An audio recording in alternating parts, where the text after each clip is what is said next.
Welcome back, guys, to the Real Leverage podcast. Today, we love to welcome Hussam Mahdi. Hussam has raised millions of dollars of capital at the young age of 20 years old. Tyler and I are super excited for this conversation and to dive into what makes a successful capital raiser at such a young age. Hussam, thanks for coming on, man. Thank you. Thank you so much for having me, Colton and Tyler. It's a pleasure to be talking to such like-minded and ambitious individuals. 100%. Appreciate it.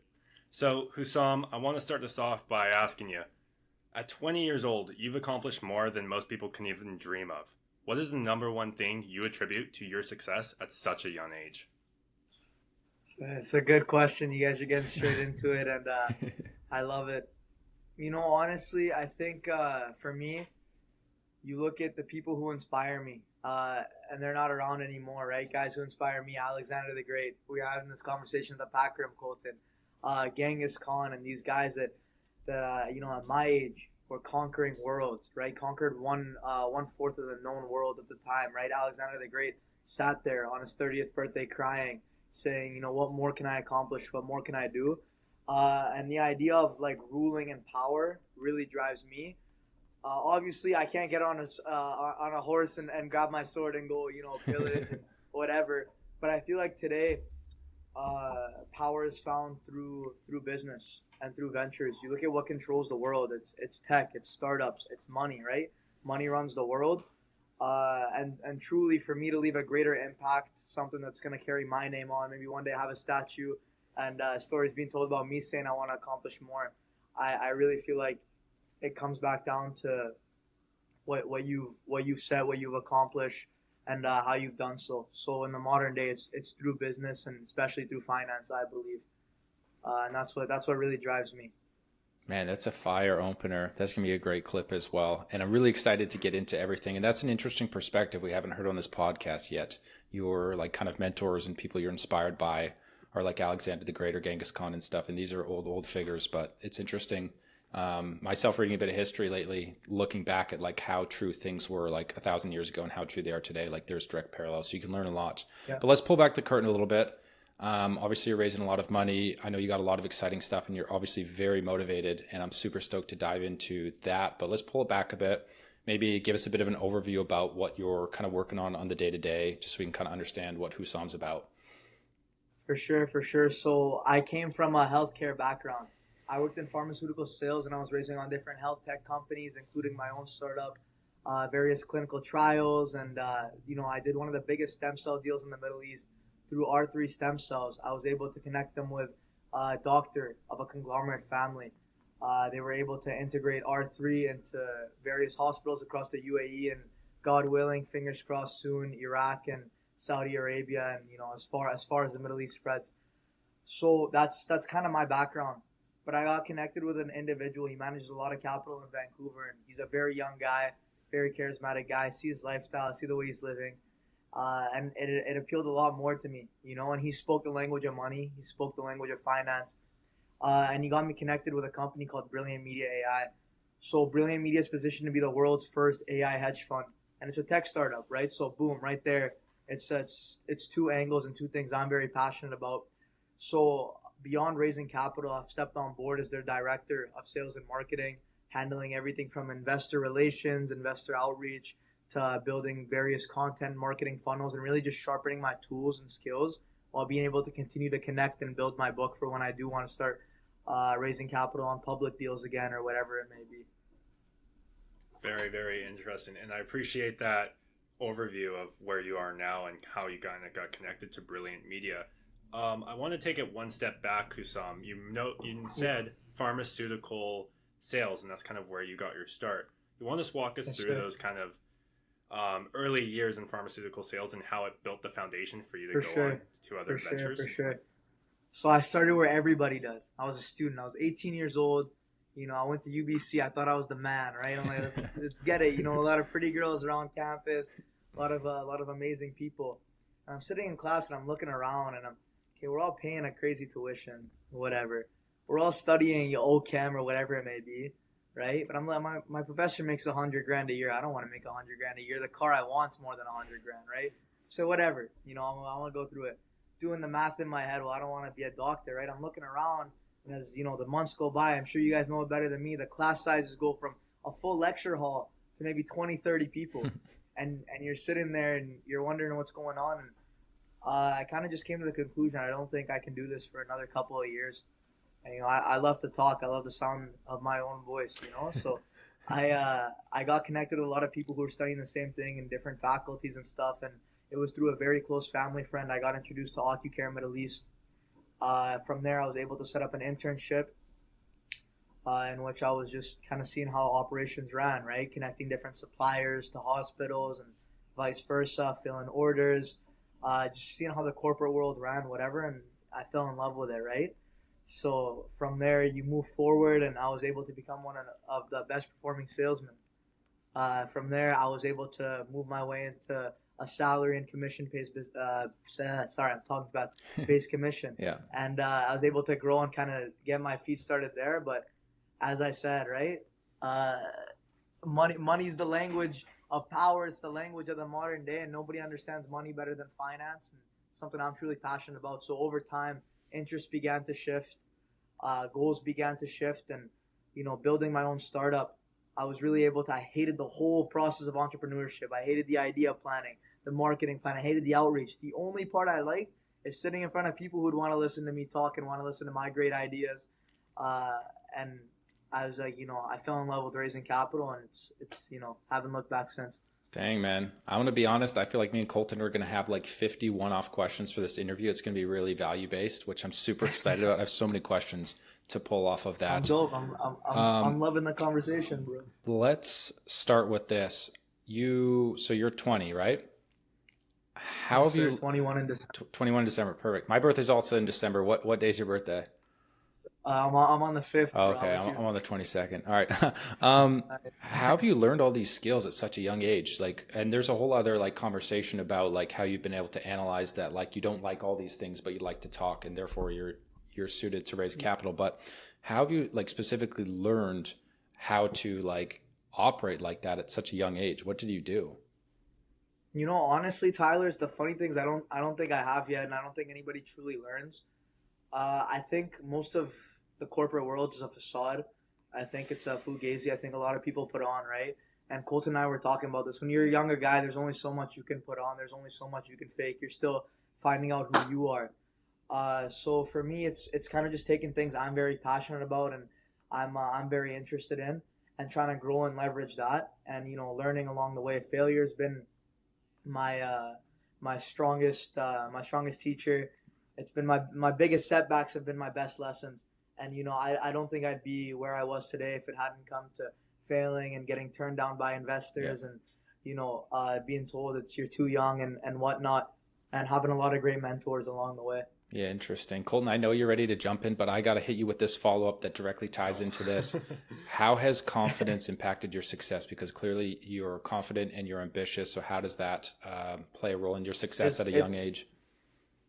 Yeah, man, I appreciate it. Thank you. I see the same thing with you guys too. Very confident young guys, and I'm sure you guys can relate, right? I think to say self-doubt doesn't exist is a lie. Yeah. To say there's been times where I haven't, I've known I won't succeed is also a lie. But the thing that I think separates the people who succeed and who don't is belief in yourself, right? It's this idea of at the end of the day, we all bleed red, we all breathe the same air. We stand on the same ground, especially in Canada. We're given more opportunity than anybody, right? So for me, it's more so knowing that, hey, I'm charismatic, I'm young. There's nothing anybody can take away from me, and just going at that, being turned down instead of having a negative attitude about it, learning what you can, and respectfully, part of my language, telling the guy, "Fuck you, I'm gonna do it," has really been night and day for me, right? And I attribute a big part of that to my upbringing. So amazing. It's I love that, and honestly, when I first met you too, I loved how real you were about yourself, and even through the first less than 10 minutes into this conversation, you acknowledged you hated entrepreneurship but loved capital raising. It sounds like you really know yourself well. Did you always kind of know what you wanted to do and who you were and staying true to yourself, or how did that develop over time? Because you're 20 years old, man. This is insane to be I appreciate it. If you would have asked me 5 years ago what I would have been doing, I would have been, I was in the 10th grade thinking I was going to have a gold belt wrapped around my waist. I was going to be a world champion boxer and all of that. But, we operate very similar to industries and we operate very similar to business, right? Same way there's change and there's adaptation and there's growth in business and sectors and whatever. It applies the same to humans, right? So I think for me, the biggest thing has been as I grow, and I'm very young, as I continue to find out my likes and dislikes, just taking what I know and adapting it to be the best I can be. And it's just this idea of discipline. Like, I grew up training twice a day before and after school, trying to keep a 4.0 GPA and all of that. And it was just grind, grind, grind. Like, I'm a big fan of this hustle culture and hustle mentality. And I think just carrying that with me and in any venture and wherever I am has really been able to set me apart from my peers, and hopefully I can see I can reap the fruits of my labor long term. I definitely think you will. You mentioned you attribute a lot of your success to your upbringing. Do you want to speak a little bit to that? Did you have key mentors, family members? What did that sort of look like to influence you to work so hard at such a young age, even as a kid in sports, to now impacting your life now? Yes, sir. Yeah, for me, the biggest thing I think was my mother.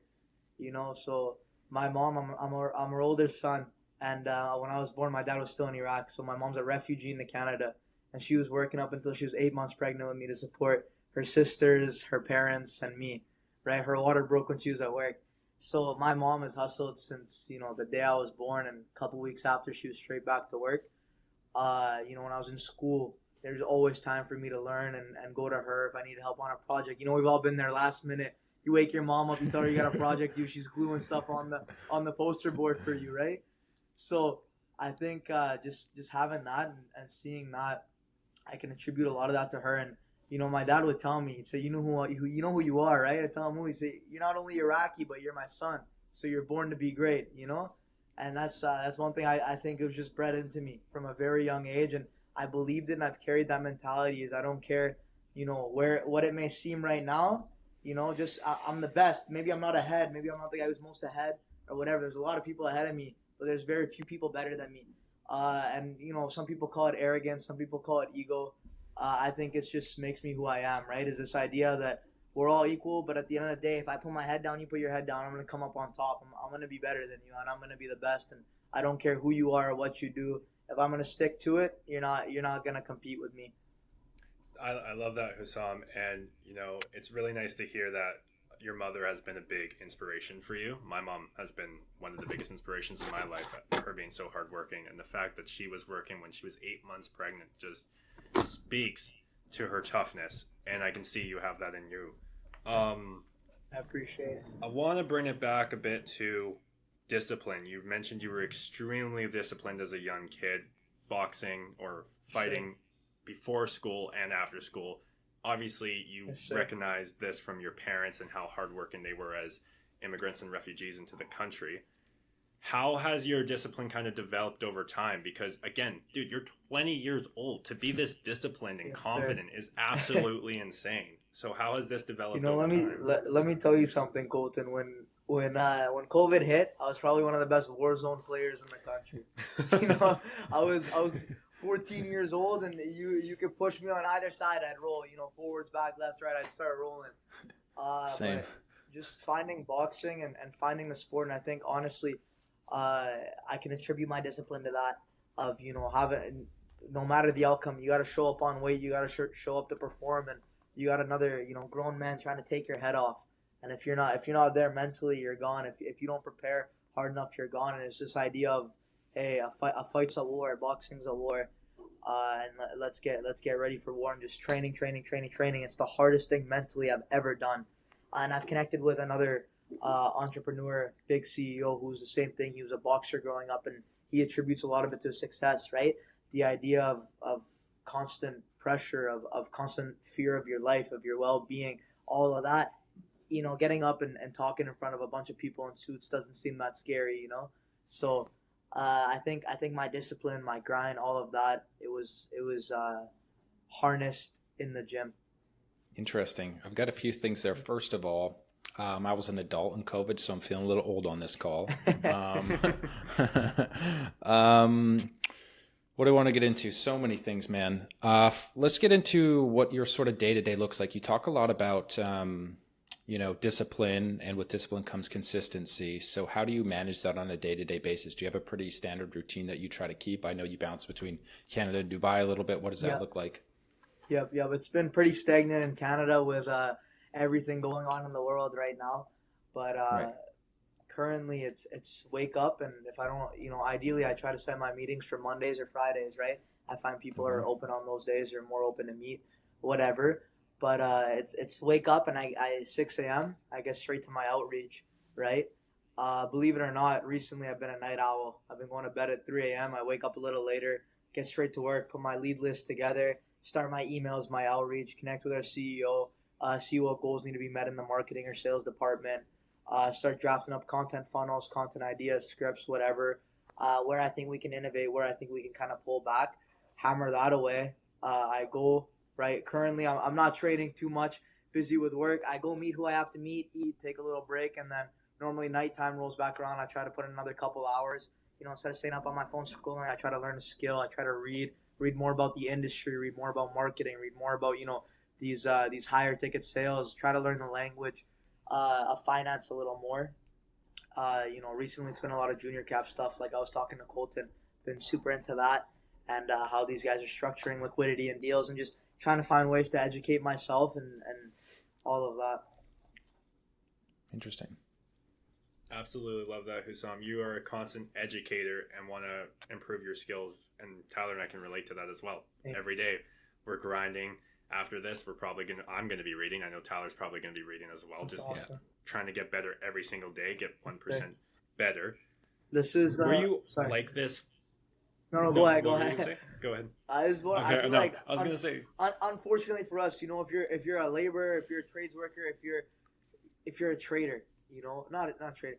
If you're a trades worker, a laborer, whatever, you harness your skill just through hours. You're an athlete. You harness it through hours of practice. I think our industry is forever evolving, forever changing. Every week there's a new trend. Every other month, every quarter, every year, whatever it may be. And I really feel like reading is one of those things, or staying educated is one of those things where you have no choice. It's the after hours is part of the job, right? Staying ahead and knowing what's happening and knowing what's changing and knowing how it's impacting the world is part of the job if you want to be around for a long time, right? Mm-hmm. And I just wanted to take it back a little bit because you mentioned earlier on you were one of the best salespeople in your company. Yes, sir. At the young age. I'm going to assume you were probably roughly 19 I was at the time. I was Is 18, that 19 correct, at the Houston? time. Yes, sir. Yeah. You were 18, 19, and one of the best salespeople. Yes, sir. How was that jump from going to your first sales role to becoming one of the best? And I'm going to assume here less than a 12-month period. It was How did it was that around transition take it was place? around a 12-month period. I had a very good mentor who connected me with a lot of people, and he was a very accredited doctor. He funded my first startup, and honestly, he showed me how the game worked. I find a lot of people in sales, they're afraid to jump the gun. They're afraid to be bold. They're afraid to say things. It's all about not wanting to kill a lead, not wanting to burn a bridge. But like I said, corporate, everybody has a facade, and I think one thing people really appreciate about me and you guys as well is we're very real. We're very blunt guys, and just the biggest thing is being personable. The biggest thing I learned is, hey, I'm a young guy. I'm from Canada. I'm very unique. I'm easy to talk to. All these guys are from the Middle East.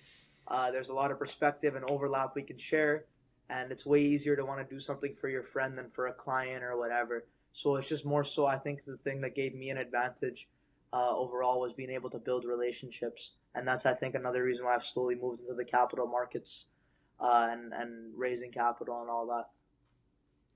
Let's get into that more, and I've got a couple questions, but we'll start with mentors. You mentioned you had a really good doctor mentor back when you were 18 or 19 Yes, starting this. He funded your first startup. Yes, sir. What have you kind of learned about finding good mentors? Because there's a lot of sharks out there, and especially for a motivated, young man, I'm sure people try to take advantage of you. Yes, sir. So in marketing, there's this content rule. It's 80% give, 20% take, right? Good content, informative content, whatever it may be, it gives you 80% value.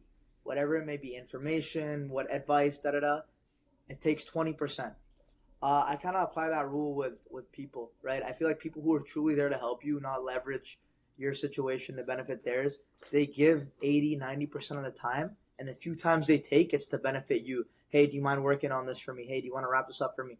Why? It's to build your skills, to sharpen their skill. They don't necessarily need to resort to you. And I find that's one thing good mentors do. And another thing, good mentors aren't always the best business people or best entrepreneurs or all of that. Sometimes it's just experience, right? Miles mean everything in this game.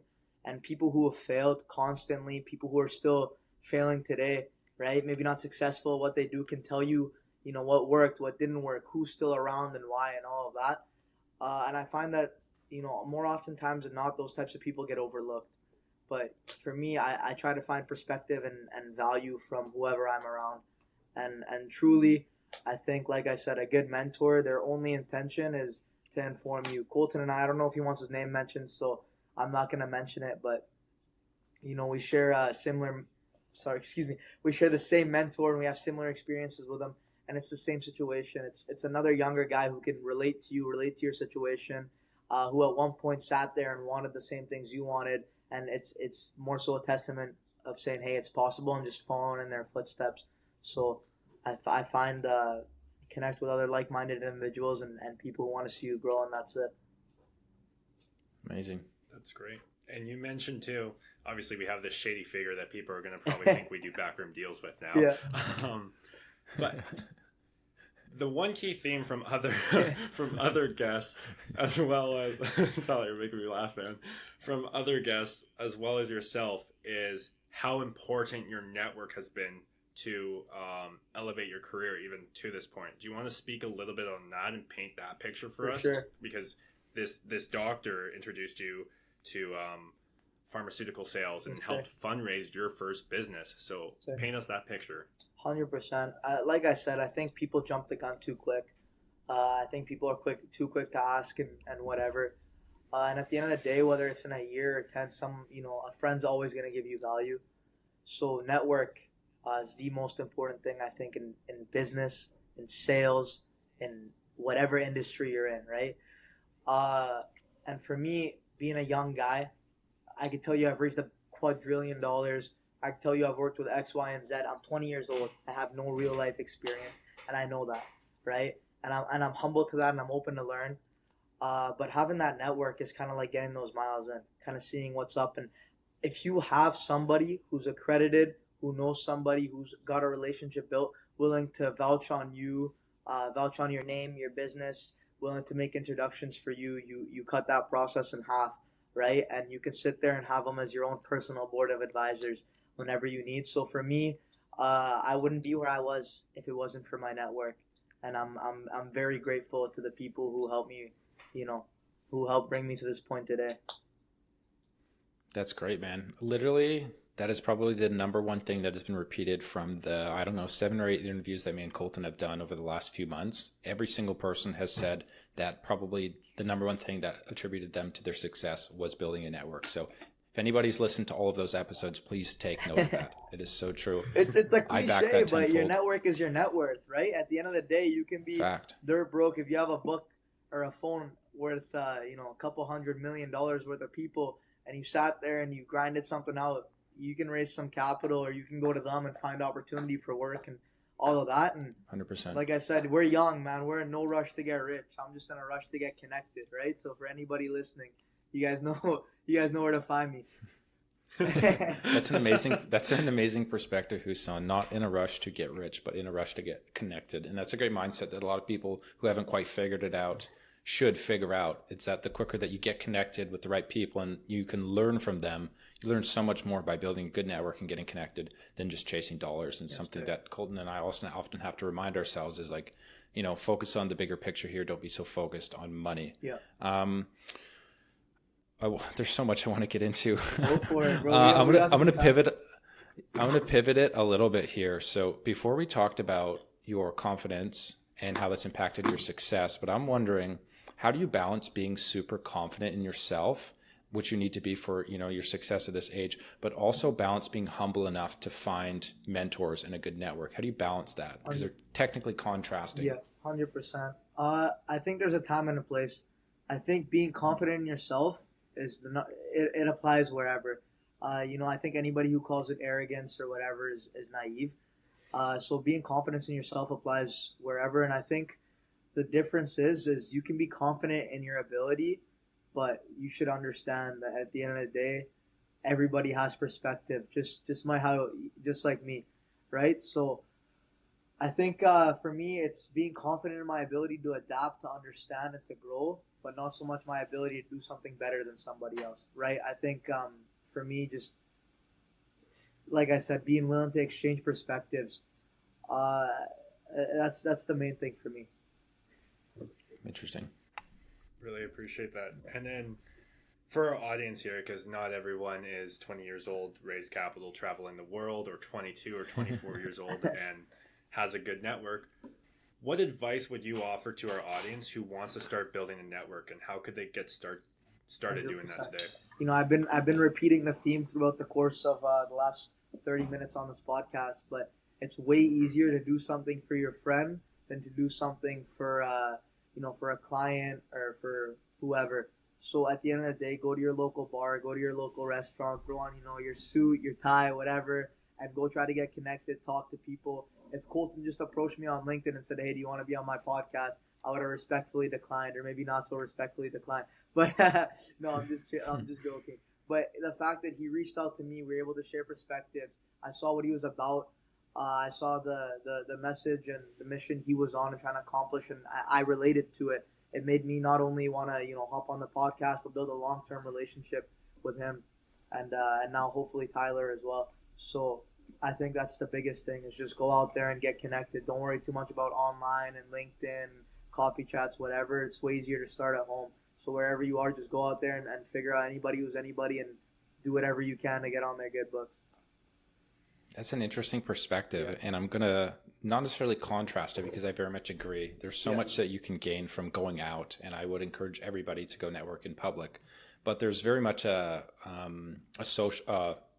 social network like the internet element of it, right? Like this podcast, me and Colton have been connected with countless entrepreneurs doing the exact opposite and reaching out to people on social media. And now we have great relationships with them, have gained tons of value. So I'm curious your perspective on social media. I know you've done some stuff. I don't know the full picture. Maybe you can speak on that, but how do you see the value of social media and then kind of like those two different situations?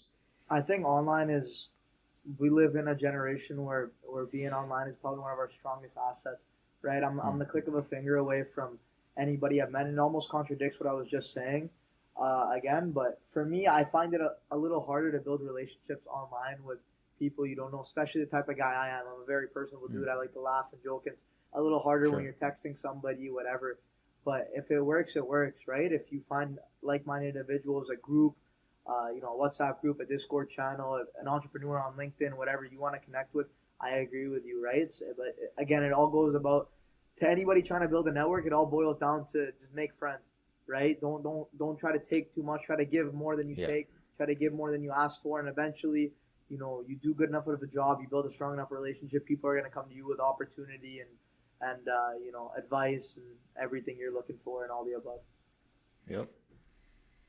And Hussam, the last couple of weeks that I've been following you on LinkedIn, and you've been sharing your posts with me now to gather some more insight. You've been more active on posting in social media. I just wanted to get your take on how important building your personal brand is and kind of speaking the knowledge you have at this point, right? You're talking about capital in Dubai and how it's easier to come than North American capital. So I would love for you to speak on that a little bit.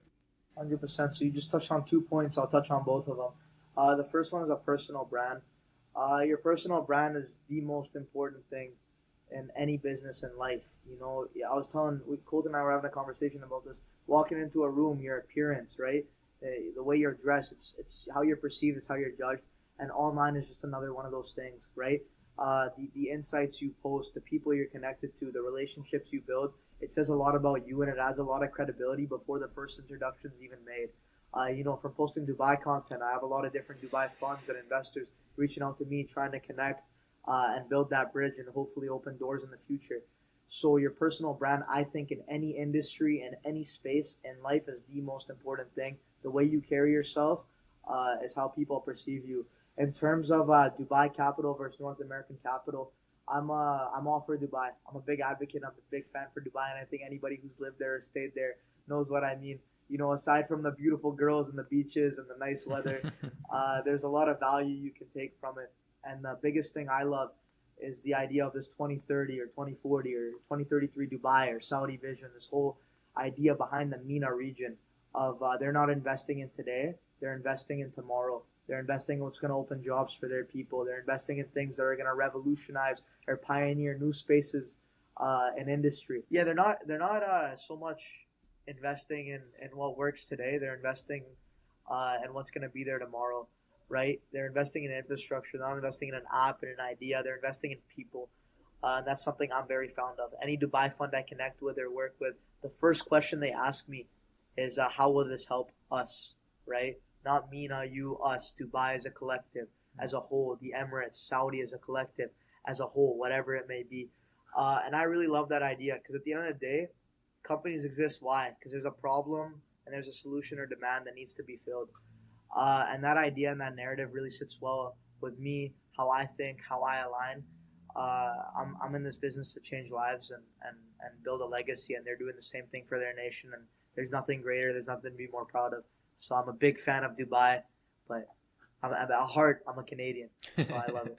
Yeah. You touched on a lot about Dubai there, and I actually thought that was a really interesting perspective, something I'm less familiar with Dubai specifically. And, a lot of the culture over there, their focus on building for the long term, that's definitely something I want to learn more about. But I'm curious about something else with Dubai. On the internet, it's quite known for luxury, nice cars like the ones behind me driving on the street, tall buildings and stuff like that. First of all, do you feel like that's accurate to the lifestyle in Dubai? Okay, perfect.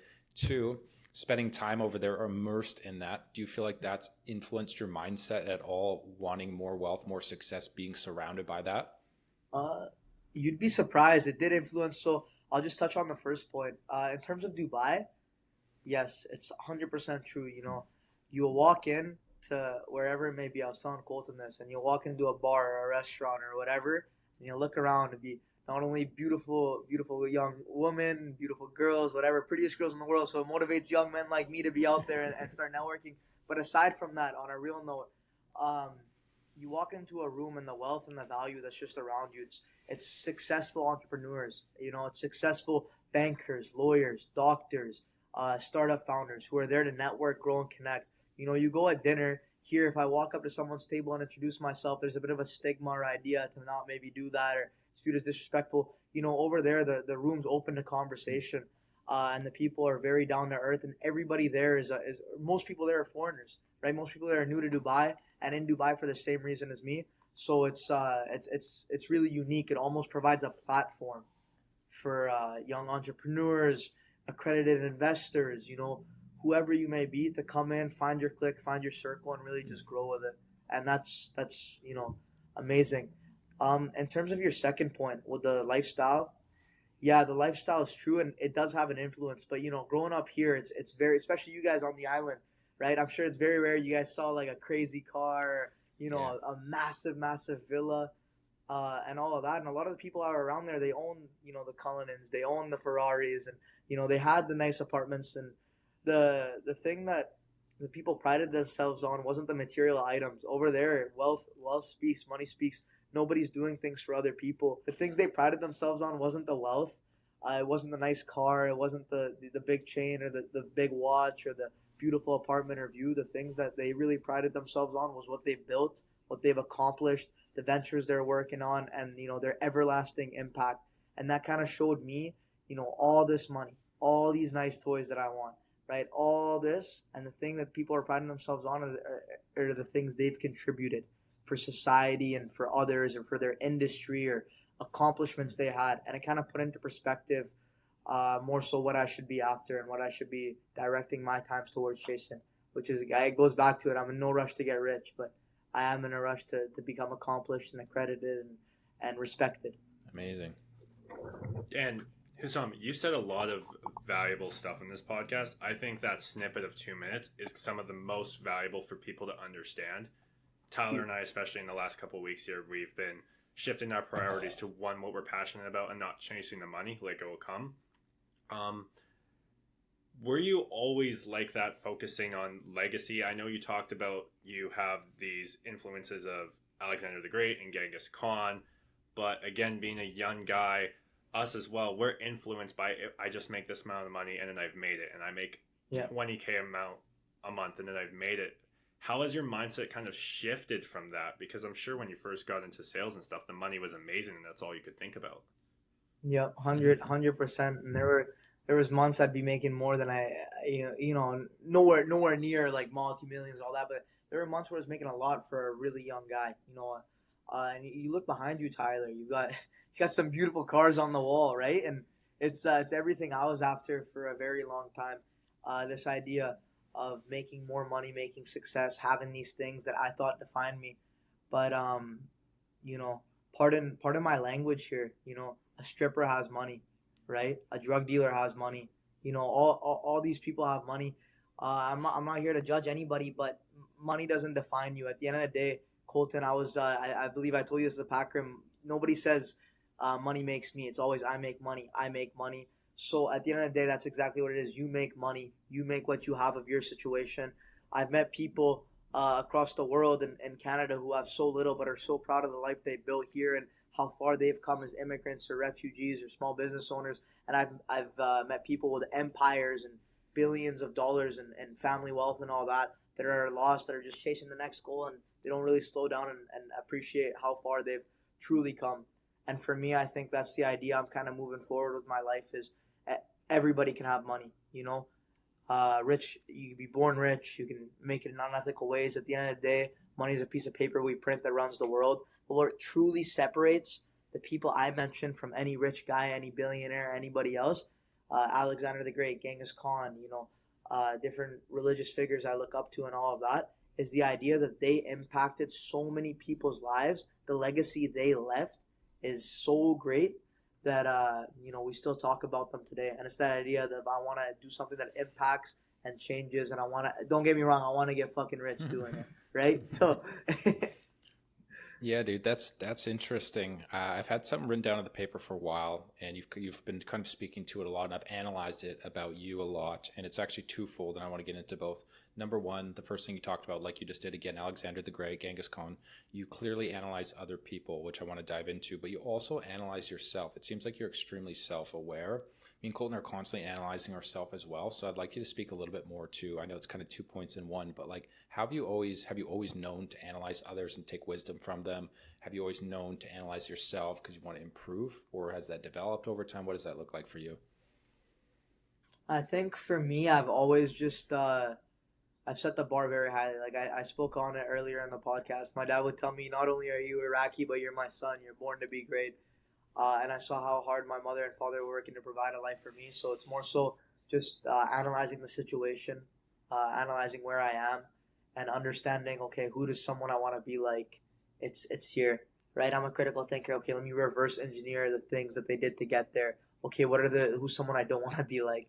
He's here. What are the things they did to get there?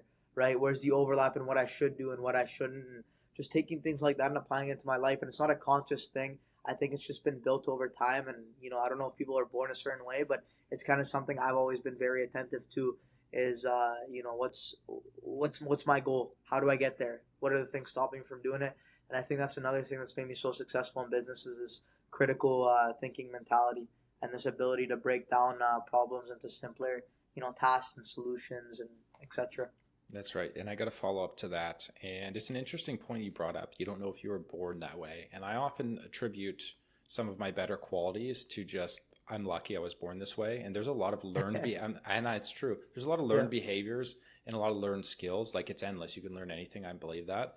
But some things I just feel like, God gifted me with a talent with something. And like, so it's interesting to hear that perspective from you as well. But I would ask you, what if somebody wasn't? What if someone didn't have parents who are always telling them that, you can go be successful, you're the best?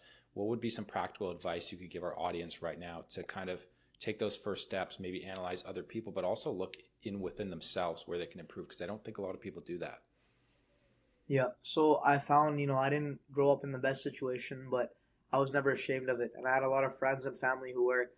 And the biggest thing for me is don't ever be ashamed of the situation you're in.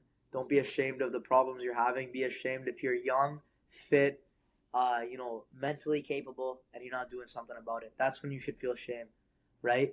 And that's the biggest thing for me. At the end of the day, I love my parents. They're amazing people. I love my friends, amazing people, all my supporters, and guys like you, friends like you guys who are on a similar path and pushing and motivating me.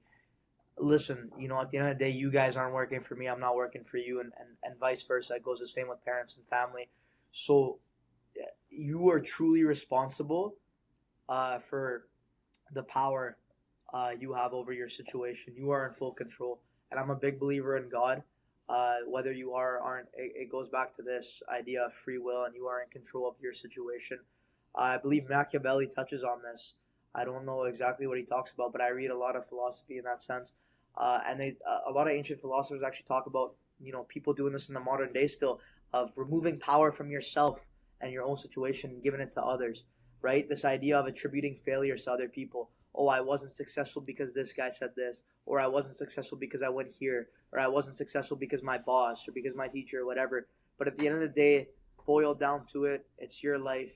Your world revolves around you, right? So you are in full control of whatever situation you're placed in, and that's the mentality I carry with me.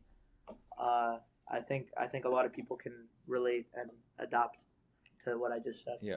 Hussam, you're speaking bars, man, and I think Tyler can relate to this as well. We can all relate to this. A lot of people walk around with that victim mentality, that it's not their fault that they don't have this skill or didn't do this, or that something didn't work out for them, when really we're all in control, like you said, and just have to develop the skills and habits to improve.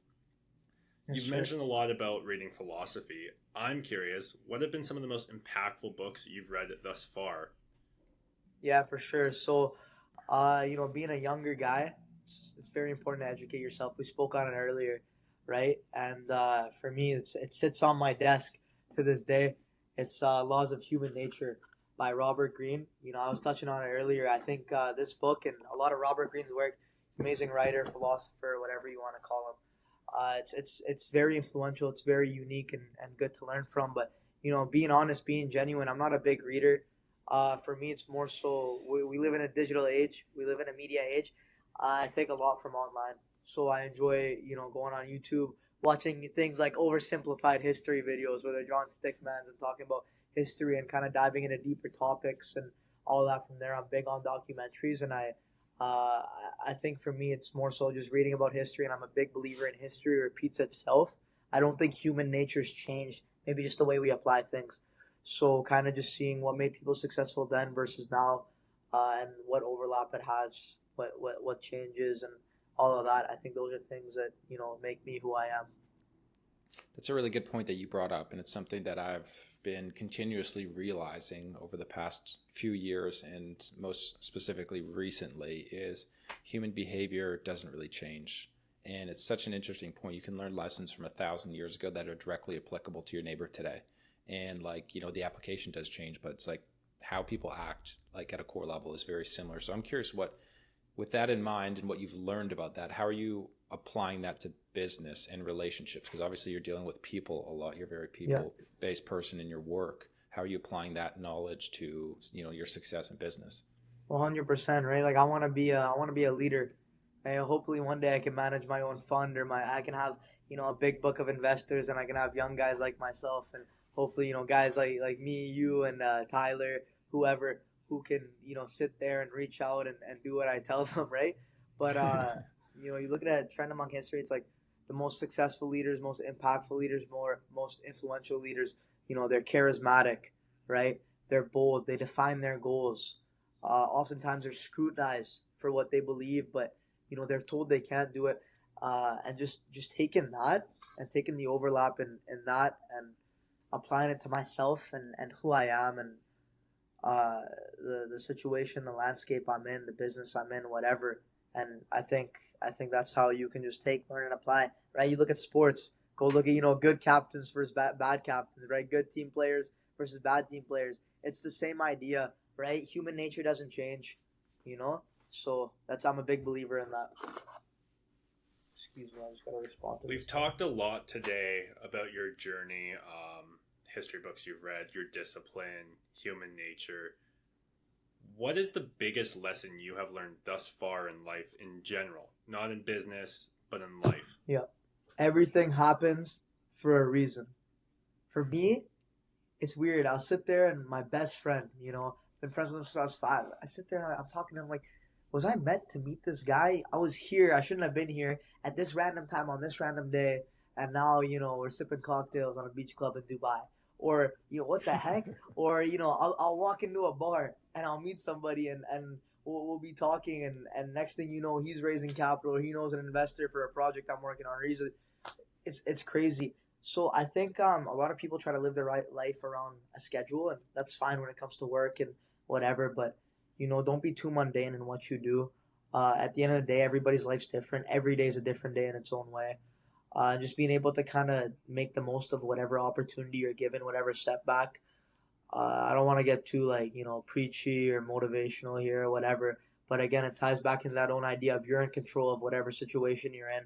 The biggest thing for me too is I'm a sore loser, guys. I'm not going to lie to you. I hate to lose, whether it's in business, sport, whatever it may be. And taking that idea of like a loss and just being like, hey, it's my fault. I know it's hard to pull a lesson from it. It often takes time and it's a couple months before you can see where you really messed up, whatever. But in that moment, I didn't lose because X, Y, Z. I lost because I wasn't good enough. I didn't work hard enough. Maybe I didn't do good enough, whatever it may have been. And just giving yourself the power of the situation, right? Not ever taking power away from yourself. And I'm a big believer in that, That's an amazing perspective. That's something that I preach a lot is, everything can be kind of traced back to yourself. And I've made crazy examples of it. Like people flip you off while you're driving in public, but you could chase it back to like something that happened 7 hours ago that led you to going to the grocery store at that time. So it's kind of funny. Like you really can trace everything back to yourself in life. But I'm curious about what you said. You said everything happens for a reason, which is an interesting perspective. So how do you balance working hard, chasing success, and trying to build your own foundation in your future, but also accepting that everything kind of happens for a reason? And with that in mind, it kind of sounds like maybe some things are already drawn up in the future. They just haven't happened yet. So how do you balance both of those? Exactly. It goes back to what I said. A lot of people might be, I don't think many people are going to be better than me or whatever I choose to do, Right. But I think a lot of people are ahead. Right? And that's just the reality for everybody. Everybody's ahead of somebody and everybody's behind somebody. And it just ties back into that of understanding that, sometimes you might do everything right. You might work as hard as you need to work. You made the best deck. You met the right investor, whatever it may be. But the timing is just not right. And, I'm a big believer in God, and I attribute that to God's plan and, protecting me from something I'm not ready for. Or, the way I think about it, right, is say you want to lift a very heavy weight. Right? If I come and I give you this weight right now in your hand, you're going to go like this. You might drop it on your head, right? But, that failure over time is going to strengthen you. Little wins are going to strengthen you. And all these things prepare you for a moment when it is right. For me, there's been some big setbacks. And I sat there and I've reevaluated everything, honestly. But it ties back more to like this setback happened for a reason, which I'm now seeing, right? But in the moment, it's hard to see that, but I just understand like this has to happen because at the end of the day, I was here, now I'm here. I'm just forced to go here. There's no room to grow. So this idea of okay, sometimes I do the right things, but I'm just not strong enough. I'm not ready for it yet. Man, that's amazing. Cole, do you have anything to add to that, or should we hit him with the last question? Do I hit him with the iconic last question? Yeah, hit him. It's a new thing we're doing on Real Leverage. It is a new thing, but it's going to become iconic in 2 years. So, Hussam, right. We've talked about a lot of things today. What is the one last message you want to leave with our viewers? One last message I want to leave with your viewers. It's going to be question. Give me a new second, contest. and then we're going to ask that again. It's going to be a new contest on Real Leverage where we see how long it takes for a guest to answer that question. And I love it because it's such an interesting question that people don't really expect, but it can be so powerful. So last episode, we did it with Tristan, and I think he took 18 seconds to answer that question. We sat in silence for 18 seconds, and then he dropped some absolute heat. So if you need 18 seconds or 45 seconds, go ahead. But we're going to keep this rolling. So it's Oh, going to be yeah. like a new thing. But go ahead, whatever, man. One last thing I want to leave with your viewers. I think at the end of the day, life is filled with curveballs. Like I said, I'm young.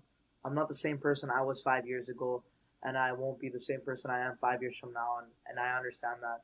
And I believe that being so young, I'm in no position to give anybody life advice, ever.